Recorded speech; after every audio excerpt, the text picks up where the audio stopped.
Welcome to truth news bulletin. ముందుగా headlines చూద్దాం. ముఖ్యమంత్రి రేవంత్ రెడ్డిపై పరువు నష్టం కేసు హైకోర్టులో విచారణ వాయిదా. కేసు కొట్టివేయాలని హైకోర్టును ఆశ్రయించిన రేవంత్. లోక్సభ ఎన్నికల ప్రచారంలో బీజేపీపై వ్యాఖ్యల వివాదం. పీసీసీ అధ్యక్షుడి హోదాలో రాజకీయ ప్రసంగమేనన్న న్యాయవాది. స్పేస్ పాలసీ 4.0 పై సీఎం చంద్రబాబు సమీక్ష. 25,000 కోట్ల పెట్టుబడులు ఆకర్షించేలా ఏపీ స్పేస్ పాలసీ. 25-35 కాలానికి సంబంధించి స్పేస్ రంగంలో వ్యూహాత్మక లక్ష్యాల నిర్దేశం.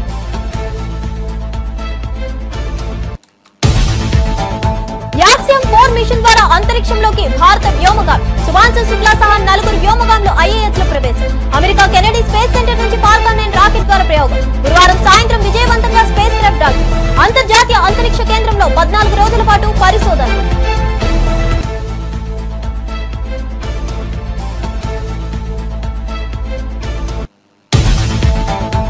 వరల్డ్ వైడ్ గా కన్నప్ప గ్రాండ్ రిలీజ్. విడుదలకు ముందే కన్నప్ప సంచలనం. కన్నప్ప సినిమాకు ప్రేక్షకుల నుంచి అద్భుత స్పందన.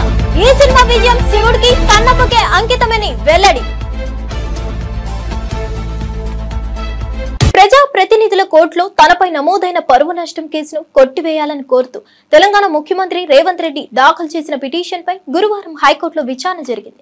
ఈ కేసుకు సంబంధించిన తదుపరి విచారణను జూలై 2వ తేదీకి వాయిదా వేస్తున్నట్లు జస్టిస్ కె లక్ష్మణ్ నేతృత్వంలోని ధర్మాసనం ప్రకటించింది.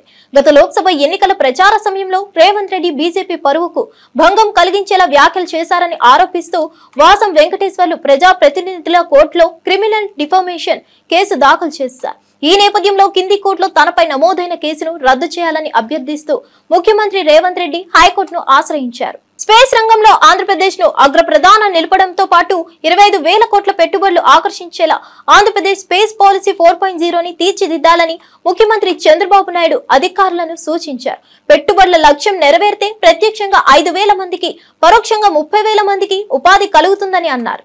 లేపాక్షి, తిరుపతిలో స్పేస్ సిటీల ఏర్పాటుకు ఆమోదం తెలిపిన ముఖ్యమంత్రి 2025-35 కాలానికి సంబంధించి స్పేస్ రంగంలో వ్యూహాత్మక లక్ష్యాలను నిర్దేశించారు. గురువారం నాడు ఉండవల్లి క్యాంపు కార్యాలయంలో ఆంధ్రప్రదేశ్ స్పేస్ పాలసీ 4.0 పై ముఖ్యమంత్రి అధికారులతో సమీక్ష నిర్వహించారు. విద్యా సంస్థలను ఇందులో భాగస్వాములు చేయడం ద్వారా విద్యార్థులు ఈ రంగం వైపు ఆకర్షితులు అయ్యేలా చూడాలని ముఖ్యమంత్రి అన్నారు. అలాగే ప్లగ్ అండ్ ప్లే విధానంలో వినియోగించుకునేలా కామన్ ఇన్ఫ్రాస్ట్రక్చర్ కల్పించాలని, ఇందుకోసం టెక్నికల్ కమిటీ నియమించాలని ఆదేశించారు. కమ్యూనికేషన్ రంగంలో అగ్రస్థానంలో ఉన్న సంస్థలను ఈ రంగంలో పెట్టుబడులు పెట్టేందుకు ఆహ్వానించాలని చెప్పారు. ఎలక్ట్రానిక్స్, స్పేస్, ఏరోస్పేస్, డిఫెన్స్, డ్రోన్లకు సంబంధించి టెక్నాలజీ అనుసంధానం జరగాల్సి ఉందని ముఖ్యమంత్రి అన్నారు. అంతరిక్ష పరిశోధన రంగంలో భారత్ మరో కీలక విజయాన్ని అందుకుంది. యాక్సియం 4 మిషన్ లో భాగంగా భారత వ్యోమగామి శుభాంశు శుక్లా మరో 3 అంతర్జాతీయ వ్యోమగాములతో కలిసి అంతర్జాతీయ అంతరిక్ష కేంద్రంలో విజయవంతంగా అడుగుపెట్టారు. వారి వ్యోమనౌక ఐఏఎస్ తో అనుసంధానమయ్యే ప్రక్రియ గురువారం సాయంత్రం విజయవంతంగా పూర్తయింది. ఈ ఘటనతో అంతరిక్ష యాత్రల్లో భారత్ తనదైన ముద్రను మరోసారి చాటింది.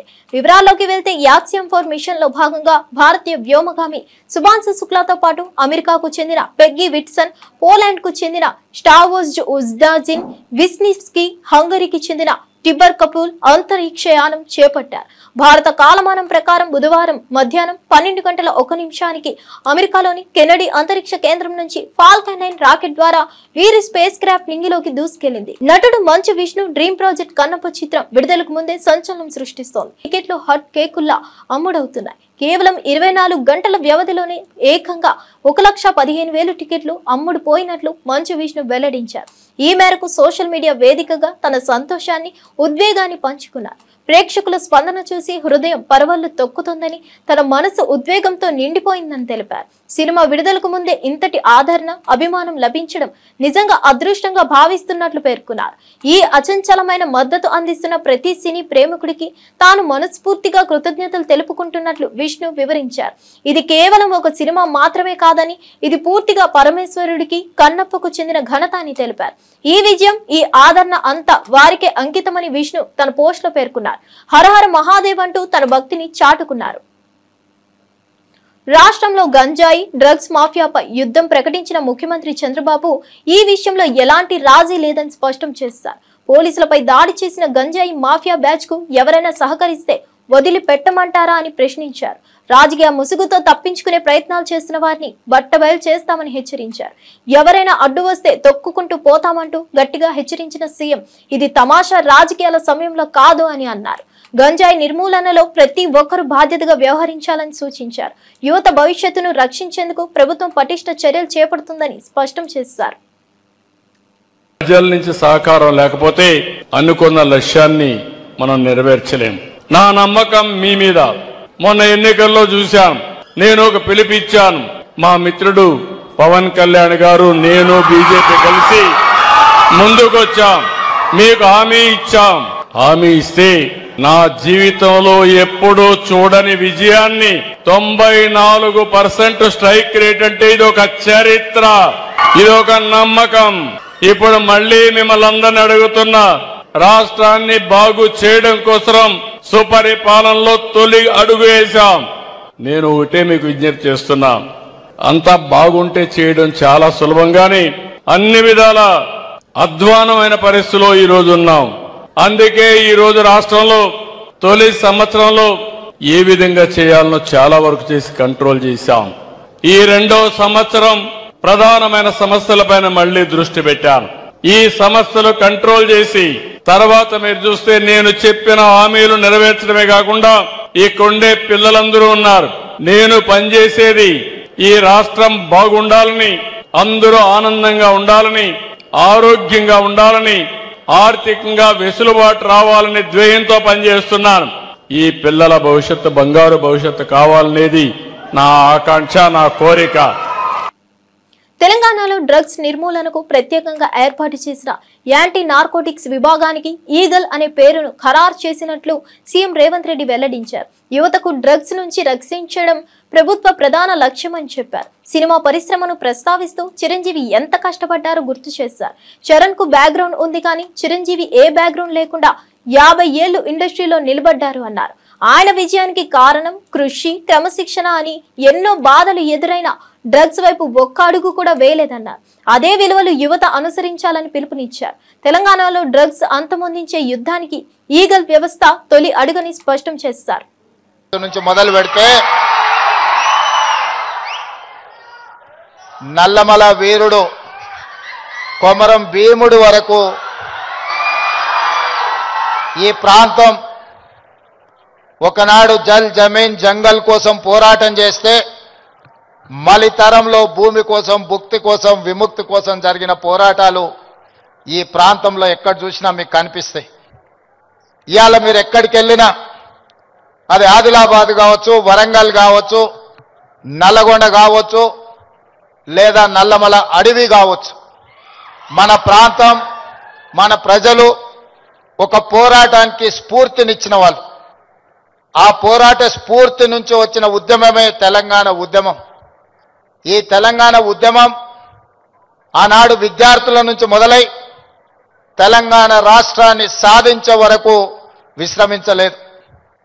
ఆనాటి యూనివర్సిటీలు, కళాశాలలు ఉద్యమ వేదికలై ఉస్మానియా యూనివర్సిటీ, కాకతీయ యూనివర్సిటీల నుంచి మొదలు పెడితే తెలంగాణ నలుమూలల 4 కోట్ల మంది తెలంగాణ ఉద్యమంలో ముందు బాగానే నిలబడి దేశానికే కాదు ప్రపంచానికి ఒక స్ఫూర్తినిచ్చి మేము అనుకున్న ఆకాంక్ష నెరవేర్చుకునే వరకు మేము విశ్రమించము, మా రాష్ట్రాన్ని మేము సాధించుకుంటాము అని చెప్పి ఒక ఉద్యమ స్ఫూర్తిని నింపి ఇవాళ తెలంగాణ రాష్ట్రాన్ని సాధించుకొని 11 సంవత్సరాలు పూర్తి చేసుకుంటున్న సందర్భంలో ఉద్యమ స్ఫూర్తితో ముందుకు వెళ్లాల్సిన తెలంగాణ రాష్ట్రం ఈరోజు డ్రగ్స్ మహమ్మారికి బలి అవుతున్నది అనంటే ఇది ఎంతో బాధపడవలసిన సందర్భము, మనందరం ఆలోచన చేయాల్సిన సందర్భం. మిత్రులారా, ఒకనాడు తెలంగాణ గడ్డ ఉద్యమాలకు వేదికైతే ఈనాడు ఇదే తెలంగాణ ప్రాంతం గంజాయికో, డ్రగ్స్కో వేదికగా మారితే ఇది మనకు అవమానమా, ఇది మనకు ఆత్మగౌరవమా? ఒకసారి ఆలోచన చేయండి. అందుకే డిసెంబర్ 7, 2023 నాడు తెలంగాణ రాష్ట్ర 2వ ముఖ్యమంత్రిగా ప్రమాణ స్వీకారం చేసిన మరుక్షణం స్పష్టంగా చెప్పిన తెలంగాణ గడ్డ మీద గంజాయి కాదు కదా, గడ్డి పరకైనా మాదక ద్రవ్యాల వైపు ఆలోచన చేస్తే వాళ్ళ వెన్ను విరుస్తాము అని చెప్పి తెలంగాణ రాష్ట్ర ప్రభుత్వం స్పష్టంగా చెప్పింది. ఇవాళ మిత్రులారా, ఈ వేదిక మీద ఉన్న మేమెవరం పెద్ద పెద్ద బ్యాక్గ్రౌండ్ల నుంచి వచ్చిన వాళ్ళం కాదు. చరణ్ కు బ్యాక్గ్రౌండ్. ఒక దేశాన్ని నాశనం చేయాలంటే యుద్ధం అవసరం లేదు, యువతకు డ్రగ్స్ అలవాటు చేస్తే చాలని నటుడు విజయ్ దేవరకొండ తీవ్రంగా హెచ్చరించారు. డ్రగ్స్ మన జీవితాలను పూర్తిగా నాశనం చేస్తాయని తెలిపారు. ఒకసారి అలవాటు పడితే ఆ మాయ నుంచి బయటపడడం చాలా కష్టమన్నారు. డ్రగ్స్ తీసుకునే వారిని దూరంగా ఉంచుకోవాలని, ఆరోగ్యంగా జీవించడమే విజయానికి మార్గమని యువతకి సందేశం ఇచ్చారు. మత్తు పదార్థాల వ్యసనానికి రాష్ట్రాలు, కుటుంబాలు భవిష్యత్తు బలైపోతాయని పేర్కొన్నారు. యువత తమ లక్ష్యాలను కోల్పోకుండా ఉండాలంటే డ్రగ్స్ కు పూర్తిగా దూరంగా ఉండాలని విజ్ఞప్తి చేశారు. చీఫ్ మినిస్టర్ గారు వస్తున్నారు, ఇంతమంది పెద్దలు వస్తున్నారు, ఇంత పెద్దగా జరుపుతున్నారు. ఈ మెసేజ్ కంపల్సరీ వెళ్ళాలని పిలిచినప్పుడు నాకు మళ్ళీ అర్థం కాలేదు. But when I sat with some police officers, some senior police officers from the Telangana Police Department, and asked them, వాళ్ళని అడిగిన అసలు ఏం జరుగుతుంది, ఎందుకు ఇంత పెద్దగా జరుపుతున్నామంటే వాళ్ళు నాకు జరుగుతున్న రియాలిటీ చెప్పినప్పుడు ఇమ్మీడియట్లీ అయితే తప్పకుండా రావాలి, మనోళ్ళతో మాట్లాడాలి, ఎవ్వరు ఇలాంటి సిచ్యువేషన్స్లో పడొద్దు అని అనిపించింది. చాలా మన డ్యూటీ లాగా అనిపించింది ఇది చెప్పడం. ఎందుకంటే మీలో ఎంతో మంది మమ్మల్ని ఇష్టపడతారు, మమ్మల్ని చూస్తారు, మమ్మల్ని ఫాలో అవుతారు. మనకి మన హెల్త్ ముఖ్యం, మనమంతా హ్యాపీగా హెల్తీగా ఉండాలి కదా. హెల్త్ లేకపోతే ఏం చేయలేము లైఫ్లో. మనం హెల్తీగా ఉండాలి, మన అమ్మ నాన్న గర్వంగా ఉండాలి, హ్యాపీగా ఉండాలి, అది ముఖ్యం కదా. Yes or no?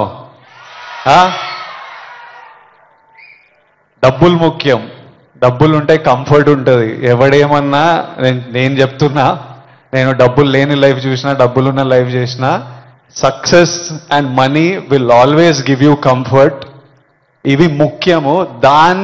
ఈ మూడు మనకి హెల్త్ ఏదైనా ఇవ్వకపోతే, సక్సెస్ మనీ ఏదైనా ఇవ్వకపోతే, రెస్పెక్ట్ ఏదైనా ఇవ్వకపోతే దాంట్లో దిగడమే వేస్ట్. అది పెద్ద టైం వేస్ట్ పని. అది డ్రగ్స్ అనేది, why I'm talking to the youth, I think it's very important. 30 years వరకు నా పర్సనాలిటీ నాకే తెలియదు. 30 తర్వాత నేనెవరిని, నేను ఎలాంటి మనిషిని, అప్పటి వరకు చాలా ఇన్ఫ్లుయెన్స్ అవుతాం ఫ్రెండ్స్ వల్ల, పక్కనున్న సిచ్యువేషన్స్ వల్ల. రకరకాల సిచ్యువేషన్స్ అరౌండ్ అస్ మనని ఇన్ఫ్లుయెన్స్ చేస్తాయి. సో యంగ్ ఏజ్ ఉన్నప్పుడు మనం చాలా కేర్ఫుల్ ఉండాలి. ఎవ్రీ డెసిషన్, మీరు ఈ ఏజ్లో తీసుకుంటున్న ప్రతి డెసిషన్ మీ లైఫ్నే చాలా ఇంపాక్ట్ చేస్తుంది. అండ్ నాకు ఈ పోలీస్ ఆఫీసర్స్ ఏమన్నారంటే, it is even organised by countries out side India. ఎందుకంటే ఇండియాలో యంగ్ పాపులేషన్ ఇస్ హ్యూజ్. మన యూత్, మన కంట్రీ, మన స్టేట్ పవర్, మన కంట్రీ పవర్, మన యూత్. ఒక కంట్రీని డిస్ట్రాయ్ చేయాలంటే ఏం చేయొచ్చు? వార్ చేయొచ్చు, టెర్రరిజం చేయొచ్చు.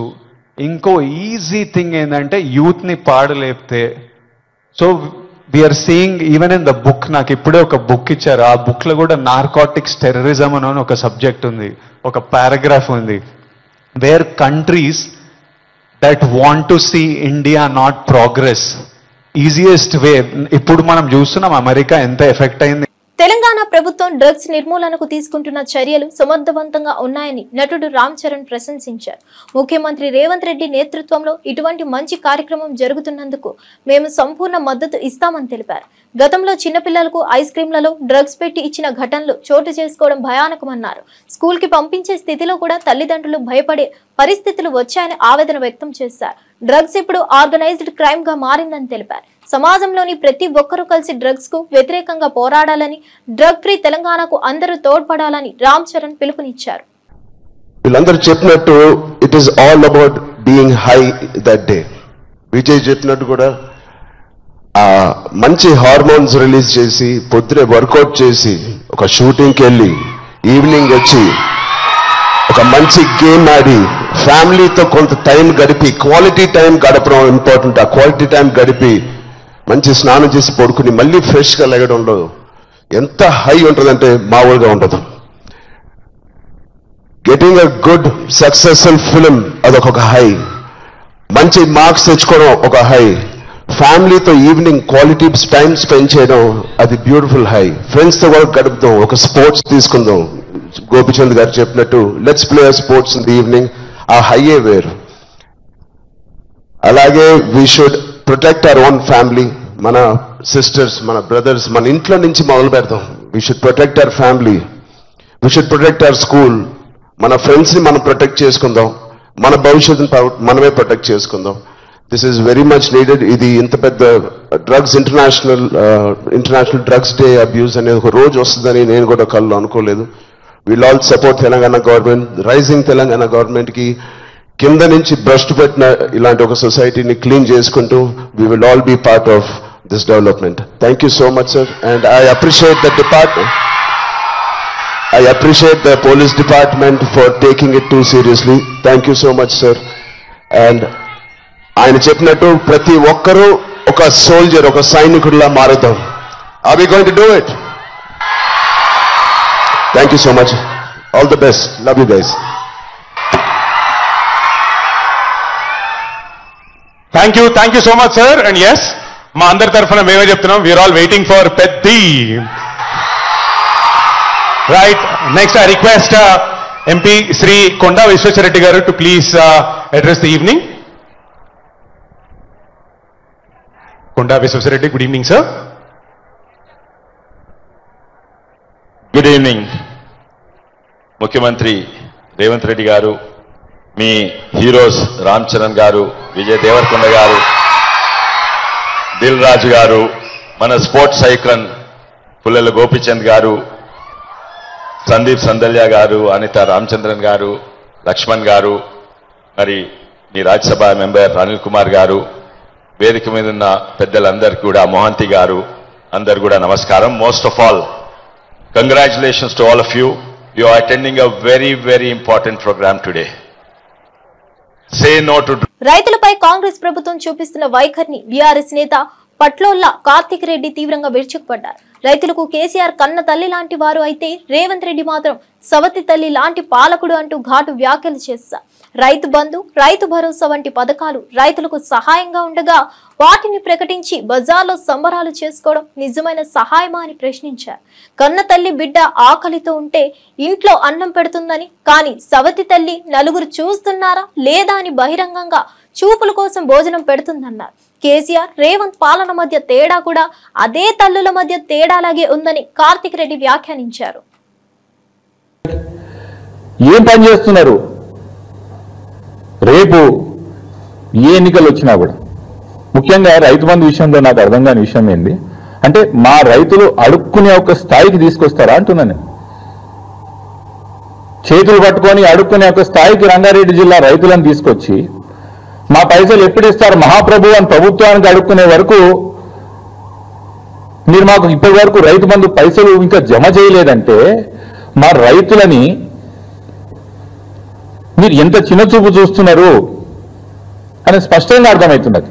ఆ రోజు ఉమ్మడి రంగారెడ్డి జిల్లా, ముఖ్యంగా ఏదైతే రంగారెడ్డి వికారాబాద్ ప్రాంతం ఉన్నదో, పాలమూరు రంగారెడ్డి తీసుకొచ్చి ఈ యొక్క ప్రాంత రైతులకి సాగునీరు కల్పించాలా, ఈ యొక్క ప్రాంతానికి పరిశ్రమకు నీళ్లు కల్పించాలా, తాగునీరు కల్పించాలని కేసీఆర్ గారు ఒక మహా యజ్ఞం ప్రయత్నం చేస్తే ప్రారంభిస్తే మీరు అధికారంలోకి వచ్చిన తర్వాత పాలమూరు రంగారెడ్డి యొక్క ప్రాజెక్ట్ని గంపెడు మట్టి పెడతలే. పాలమూరికి అటు లాభం లేదు, ఇటు రంగారెడ్డి జిల్లాకు లాభం లేకుండా పోయింది. ముఖ్యంగా రైతు బంధు విషయంలో ఇప్పుడే మీకు చెప్పినట్టు ఈ యొక్క అవమానాన్ని ముమ్మాటికి తెలంగాణ ప్రాంతంలో, మా రంగారెడ్డి జిల్లా ప్రాంతంలో మా యొక్క రైతులు యాద పెట్టుకుంటారు. రేపు ఏ ఎన్నికలు వచ్చినా కూడా ముమ్మాటికి మీకు తగిన స్థాయిలో మీకు బుద్ధి చెప్తారని చెప్తున్నాం. ఎప్పుడు నిన్న మేము నిరవధిక దీక్షకు దిగుతామని చెప్పే వరకు పైసలు జమ చేయలేదు.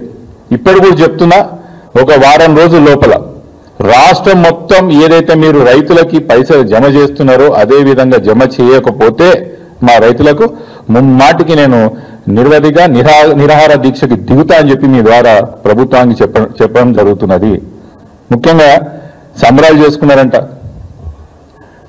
కాంగ్రెస్ పార్టీ రైతు బంధు విడుదల చేసినందుకు సంబరాలు చేసుకున్నట్టు. ఇది ఎంత విడ్డూరంగా ఉన్నదంటే, ఏం చూసిన వాళ్ళకన్నా చేసిన వాళ్ళకన్నా ఇబ్బంది అనిపించాలి.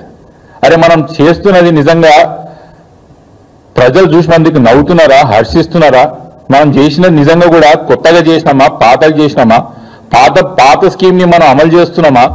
రెండు పాత ఉన్న రుణమాఫీ మనం ఏమన్నా దాన్ని కంటిన్యూ చేసినామా లేదా ఏందనేది ఆలోచన లేకుండా దేనికి BRS MLC Kavitha AP PCC chief షర్మిలపై ప్రజాశాంతి పార్టీ అధినేత కేఏ పాల్ సంచలన వ్యాఖ్యలు చేశారు. పదవులు ఆస్తుల కోసం అన్నలతో చెల్లెళ్లు పోట్లాడుకుంటున్నారంటూ విమర్శించారు.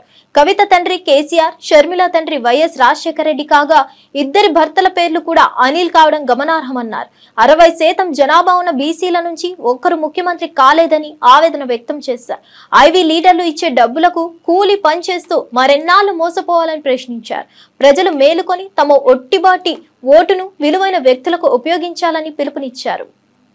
లేదా కాంగ్రెస్ పంపించిన బాణం ఏదో ఒక పార్టీలో చేరిపోతే మీరు మోసపోకండి అన్నాను. లక్షల మంది మోసపోయారు, 100,000 మంది కోట్ల రూపాయలు ఖర్చు పెట్టారు, ఇప్పుడు రోడ్ల మీద తిరుగుతున్నారు. అందులో 40 మంది నన్ను కలిశారు. అన్న పదవి ఇవ్వలేదని, రావలసిన ఆస్తి లక్షల కోట్లు తనకు పంచలేదని, తల్లి ద్వారా చర్చలు జరిపినా వినలేదని శర్మిలారెడ్డి గురించి మనకు తెలుసు.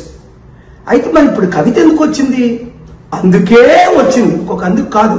అన్నయ్యకి పదవి ఇచ్చేశారు, లక్షల డబ్బులు ఇచ్చేశారు, కోట్లు, నాకేం ఇవ్వలేదు, నేను ఊరుకుంటున్నా. ఆర్టికల్ 14 నేను కూడా ఈక్వల్ కదా, ఆయనకి 3 లక్షల కోట్లు ఇస్తే నాకు 3 లక్షల కోట్లు ఇవ్వండి, ఆయనకి సీఎం పదవి ఇస్తే నాకు సీఎం పదవి ఇవ్వండి అని ఈ గొడవ. చంద్రశేఖర్ గారి కూతురు కవిత, రాజశేఖర్ గారి కూతురు షర్మిల, వీళ్ళిద్దరు హస్బెండ్లు అనిల్ భార్యలే. ఇద్దరికి ఆశలు ఆకాశాలు. ఈ కుటుంబ కుల పార్టీలు మనకు అవసరమా? ఇంకా మోసపోవడం అవసరమా? మనం బీసీలు 60% ఉన్నాం, ఒక్కరైనా ముఖ్యమంత్రి అయ్యారా? బడుగు బలహీన వర్గాలు ఎంతమంది ఉన్నాం, 90%, ఒక్కరైనా ముఖ్యమంత్రి అయ్యారా? ఇంకెందుకు మీరు మోసపోతారు? వాళ్ళు ఇచ్చిన 1,00,000 రూపాయలకు, 100 రూపాయలకు, 1000 రూపాయలకు కూలి పని చేస్తారు. ప్రజాశాంతి పార్టీ ప్రజల పార్టీ, అప్పులు తీర్చే పార్టీ, అభివృద్ధి చేసే పార్టీ, నిరుద్యోగులకు ఉద్యోగాలు ఇచ్చే పార్టీ. 12 లక్షల కోట్లు ఆంధ్రప్రదేశ్లో, 10 లక్షల కోట్లు తెలంగాణలో అప్పులు తీర్చాలంటే నేను వెళ్లే మార్గంలో మీరు వెళ్ళండి. 2 రాష్ట్రాలు బాగుపడతాయి, దేశం బాగుపడుతుంది, దేశం ద్వారా ప్రపంచం బాగు. ఈ వీడియో ప్రతి ఒక్కరికి చేరినంత వరకు షేర్ చేయండి. తిరుమల యాత్ర పేరుతో అలిపిరి నుంచి దర్శనం వరకు ఫేక్ యాప్ రూపొందించి డబ్బులు వసూలు చేస్తున్న వ్యవహారంపై జనసేన నేత కిరణ్ రాయ్ తీవ్రంగా స్పందించారు. ఇది టీటీడీ పవిత్రతకు భంగం కలిగించడమేనని పేర్కొంటూ హిందువుల మనోభావాలను దెబ్బతీసే విధంగా వ్యవహరిస్తే పెద్ద యుద్ధమే చేస్తామని హెచ్చరించారు. అధికారికంగా టీటీడీకి సంబంధం లేని యాప్ల ద్వారా భక్తులను మోసం చేయడం తక్షణమే ఆపాలని డిమాండ్ చేశారు. ప్రభుత్వం టీటీడీ చర్యలు తీసుకోవాలని, బాధ్యులపై కఠినంగా వ్యవహరించాలని స్పష్టం చేశారు. తిరుమల పవిత్రతకు తలకిందులయ్యే ప్రయత్నాలను ఏ రూపంలోనూ సహించబోమన్నారు. అల్లిపిరి టోల్ గేట్ నుంచి తిరుమల దర్శనం చేసుకుని మళ్ళీ లడ్డు తీసుకుని మళ్ళీ తిరుపతికి వెళ్ళి ఎలా వెళ్ళొచ్చు అని చెప్పి ఒక రూపంలో ఒక యాప్ క్రియేట్ చేసి అందులో దాన్ని సోషల్ మీడియాలో పెట్టి దాని ద్వారా ఉండి ఒకటి పెట్టి డాలర్స్ రూపంలో డబ్బులు వసూలు చేస్తున్నారు. దాంట్లో గేమ్ అంటే వెంకటేశ్వర ఆటలాడతారా, పిల్ల చేష్టలు చేస్తున్నారు. మీరు మీ లిమిట్ ఉంటుంది, దేనికైనా ఒక లిమిట్ ఉంటుంది. దేవుడితో ఆటలాడటం ఏంది? భవిష్యత్తులో వెంకటేశ్వర స్వామి జోలికి రావాలన్నా, హిందూ మతాల జోలికి రావాలన్నా, ఇటువంటి యాప్ క్రియేట్ చేయాలన్నా, ఏమి చేయాలన్నా సరే వాళ్ళకి భయపడే విధంగా శిక్షలు పడాలి. దాని మీద చర్యలు తీసుకోవాల్సిందిగా చైర్మన్ గారు కోరం. దీని వెంటనే చైర్మన్ గారు స్పందించారు కాబట్టి ఇమ్మీడియట్లీగా కేసు నమోదు చేసి అరెస్ట్ చేసి ఆ యాప్ని డిలీట్ చేసిన బాధ్యత టీటీడీ తీసుకోవాల్సింది కోరుతున్నాం. జూరాల ప్రాజెక్టును పరిశీలించిన మాజీ మంత్రి శ్రీనివాస్ గౌడ్, లక్ష్మారెడ్డి, మాజీ ఎమ్మెల్యేలు రామ్మోహన్ రెడ్డి, ఆల వెంకటేశ్వర రెడ్డి తీవ్ర వ్యాఖ్యలు చేశారు. సీఎం సొంత జిల్లాలో ఉండే ఈ ప్రాజెక్టును కాంగ్రెస్ ప్రభుత్వం పూర్తిగా పట్టించుకోవడం లేదన్నారు. కేసీఆర్ హయాంలో ముందే వర్షాకాలానికి అవసరమైన ప్రణాళికలు ఉండేవని ఇప్పుడు ఏమీ కనిపించడం లేదన్నారు. జూరాల గేట్లు చెడిపోవడంతో పాటు వాటిని మూసే క్రేన్ కూడా పనిచేయడం లేదని ఆవేదన వ్యక్తం చేశారు. గేట్ల మరామతులు చేయకపోవడం వల్ల వరద నీరు వృధాగా పోతుందని మండిపడ్డారు. అవసరమైన చర్యలు తక్షణమే తీసుకోవాలని, లేదంటే ఉద్యమానికి సిద్ధమవుతామన్నారు. వెంటనే అక్కడి నుంచి ఉటావుట్న ఇక్కడికి రావడం జరిగింది. మిత్రులారా, అసలే పాలమూరు జిల్లా, కర్నూలు జిల్లా, ఉమ్మడి ఆంధ్రప్రదేశ్ లో భారతదేశంలోనే అత్యంత వెనుకబడినటువంటి లిటరసీ ఉన్నటువంటి జిల్లా ఇది. అత్యంత వెనుకబడిన జిల్లా ఇది. ప్లస్ 14 లక్షల మంది వలసపోయిన జిల్లా ఇది. దేశంలోనే చాలా వెనుకబడినది. భూములున్నా కూడా 2 నదులు ఉన్నాయి. కృష్ణా, తుంగభద్ర 2 నదులున్నా కరువు కాటకాల్లో కొట్టుమిట్టినటువంటి జిల్లా ఇది. ఇలా 10 సంవత్సరాల కాలంలో వర్షాలు పడ్డామంటే నీళ్లు జూరాలకు రాకముందే కేసీఆర్ గారు ఫోను ఎక్కడున్నాం అక్కడ వెళ్ళి ఒక్కొక్కరు ఒక రిజర్వాయర్ దగ్గర నిలబడి కూర్చొని నీళ్లు వచ్చిన వెంబడే గేట్లు తెరిపించుకొని నీళ్లు తీసుకుపోయే వాళ్ళం. గేట్లు రిపేర్ చేయించే వాళ్ళం. ఎండాకాలమే గేట్లు రిపేర్ అయ్యేది. కానీ ఇలా అధికారుల నిర్లక్ష్యం చూస్తుంటే అసలు ఏంది ఇది? వారం 10 రోజులు జూరాల కెపాసిటీ ఎంత ఉందో రోజు అంత కెపాసిటీ నీళ్లు వృధాగా నదిలో వెళ్ళిపోయినాయి. ఇలా నీళ్లు వస్తున్నాయి. వర్షకాలం ముందు వచ్చింది, పైన వర్షాలు పడితే నీళ్లు వచ్చినాయి. ఎప్పుడు జరగలే అట్లా. తొందరగా నీళ్లు వచ్చినాయి, తొందరగా నాట్లు వేసుకోవాలి, మొన్న ఎండిపోయిన చేయాలి అనుకుంటే ఈరోజు చూస్తుంటే నిజంగా ఎంత బాధ అనిపిస్తుంది అంటే కళ్ళ ముందు నీళ్ళు ఇట్లా పోతున్నాయి. అన్ని రిపేర్లే. ఒక్క రోపు దిగిందని చూస్తే ఒకటి కాదు 10 రోపులు దిగిపోయినాయి. ఇక్కడ 10 రోపులు దిగిపోయినాయి. అన్ని గేట్స్ అన్ని కూడా గేట్ వాల్స్ అన్ని కూడా ఖరాబ్ అయిపోయినాయి. ఆ క్రేన్, ఎమర్జెన్సీ క్రేన్, ఏం క్రేన్ అది? Gantry crane. అంటే అర్జెన్సీగా ఇమ్మీడియట్ గా గేట్లన్నీ క్లోజ్ చేయడానికి ఉపయోగపడేది. అది క్లోజ్ చేయడానికి, ఓపెన్ చేయడానికి క్రేన్ పోయింది, గేట్ వాల్స్ పోయినాయి, రోప్ పోయింది, రిపేర్ లేదు. సంగమండ రిజర్వాయర్ దగ్గర కూడా గేట్ రిపేర్లు ఉన్నాయి. టీటీడీ పేరుతో నకిలీ యాప్ తయారు చేసి విదేశాల్లో డాలర్ల రూపంలో డబ్బులు వసూలు చేస్తున్నట్లు ఫిర్యాదులు అందినట్లు టీటీడీ చైర్మన్ బిఆర్ నాయుడు వెల్లడించారు. ఈ వ్యవహారాన్ని టీటీడీ చాలా సీరియస్ గా తీసుకుంటున్నట్లు చెప్పారు. భక్తులను మోసం చేసే ఈ చర్యలపై ఇప్పటికే కేసు నమోదు చేసి విచారణ ప్రారంభించినట్లు తెలిపారు. నకిలీ యాప్ ద్వారా టీటీడీ పవిత్రతను దెబ్బతీయాలని చర్యలు జరగకూడదని, ఎవరైనా అలా ప్రయత్నిస్తే కఠిన చర్యలు తప్పవని ఆయన హెచ్చరించారు. ఈరోజు జనసేన పార్టీకి సంబంధించినటువంటి నాయకులు శ్రీ కిరణ్ రాయల్ గారు ఒక వీడియో చూపించారు. అది అత్యంత దారుణంగా ఉంది. అదేవిధంగా కంప్లైంట్ కూడా చేశారు. అదేంటంటే తిరుమల ఎలా దర్శనం చేసుకోవాలి ఏంటి అనేటువంటి ఒక దేవస్థానం పేరు మీద ఒక డూప్లికేట్ యాప్ ఒకటి తయారు చేశాడు. అది చాలా క్రైమ్ అది. సో దానికి సంబంధించింది వాడు డాలర్ రూపంలో కూడా కలెక్ట్ చేస్తున్నట్టుగా ఇన్ఫర్మేషన్ ఉంది. దీని మీదుగా చాలా సీరియస్గా యాక్షన్ తీసుకుంటాం. ఇందులో వదిలిపెట్టే ప్రశ్నే లేదు. ఇప్పుడే నేను సిబిఐ అండ్ ఎస్ఓకి ఫార్వర్డ్ చేసి కేసు రిజిస్టర్ చేయమని చెప్తాను. ఏముంది ఇలాంటివి కూడా ఇంకా ముందు ఏదైనా జరిగితే కూడా. మరిన్ని అప్డేట్స్ కోసం చూస్తూనే ఉండండి ట్రూత్ న్యూస్.